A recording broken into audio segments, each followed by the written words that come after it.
Ngayon, wala naman kasing pangalan na yung step na yan. Papangalanan natin, ipatsyot mo. Gusto mo yun? Ipatsyot, di ba? Pero, dati kasi siya ang nagsabi ng ano eh, Kat, Catherine Bernardo mo ako, tapos binuhat ko siya. Ngayon naman, ikaw nagsasabi sa kanya, DJ, ipatsyot mo ako.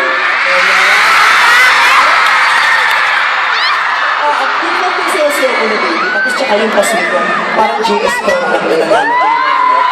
Mr. and Mrs. PTA. Okay.